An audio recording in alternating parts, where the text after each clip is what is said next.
And the one that's really interesting to me, though, in this movie, which I think is interesting because he's like a through line throughout the film and probably the most memorable person in it. And he's not a teenager, it's Tony Todd, who plays the character of William Bloodworth, the mortician throughout the film.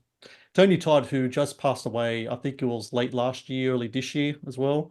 Um, Yes. Hands down, I mean, Tyler, you have to agree, one of the great voices just in cinema, not even horror cinema, just cinema in general. I mean, that guy's voice is just like velvet. It's just, you can hear it and you know exactly who it is, and his pronunciations of words and everything is just incredible. Whole scenes for sure throughout the film. I am so glad that he finished his work on Final Destination Bloodlines before he Hmm. passed, so that then we get another Bloodworth performance. Because from what I had heard, he's actually more involved in it. Like actually has a scene. It's not like he's a voice or just something minor. So that's good. I feel like that's a good cap off on his legacy. Because obviously he was able to reprise his role in the Candyman reboot. So it's like it's good that it's nice that because he passed away too young at 69. So it's at least there's some kind of bookends to his career, like so it doesn't feel quite as tragic. And what I like about him being in the film is that, and the really interesting thing I think about this movie is that when I go back to New Line being the place that Freddy built, so many horror movies, franchise, etc., it's centered around the one monster or creature, your Freddy's, your Jasons, your Michaels, or what have you. But you see them, and you identify them by the visual. Where in this movie, they're dealing with death, um, and you don't see who it is. Like maybe flashes of shadow play here and there. Supposedly, in earlier drafts, Reddick had an actual Angel of Death character in the film, which then Morgan, it's going to be James Wong and Glenn Morgan took out because they like the idea that you can't see this coming. You don't Yeah. know when it's going to hit any time, and I think that's kind of this kind of ballsy about it, right?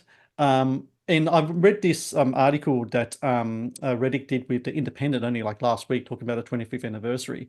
And he said that it was a great idea because, and I quote, he said, "There's nothing you could see or fight, in the thing he was well, the thing was that the studio didn't really understand it at first because they were like, no, we need to have something on the screen that they can, that you can Yeah.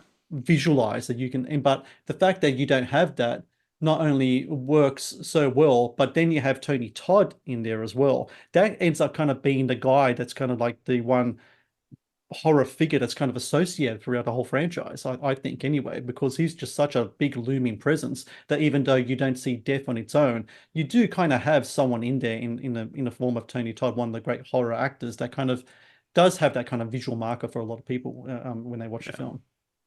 And I think one thing that really helps is that just universal fear of death Mm, and the especially and then the Rube Goldberg style of the deaths where it's one thing hitting another which leads to another. It then just it brings the general audience in a way where they can put themselves in that character's shoes very simply mhm. and like imagine because that's some of the great horror movies are the ones where you're able to essentially use whatever character as a like avatar for yourself in order to say like, oh, what would I do in these situations? I think that's why the Saw franchise was so popular. It's like, oh, what would I do to be able to get out of this trap? And I think that then that universal fear, it's the same thing that most people, if they're driving on a highway and they go by a log truck, Mm.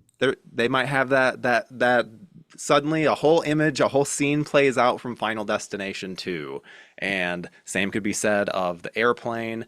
Same could be said of just the bathroom and taking a shower. Notice how those the shower lines, it's like they aren't really a thing anymore. Like Right. they stopped being a thing. It's like yeah, cuz stuff like that like cuz people like associate those things with something bad because of films like this and because of situations that are like not so pleasant. And yeah, I think they just they are able to, and especially the first one, it's able to really sink into our primal fear of death. Thank you for watching the Matt's Movie Reviews channel. Please subscribe for more reviews, podcast interviews, and exclusive content.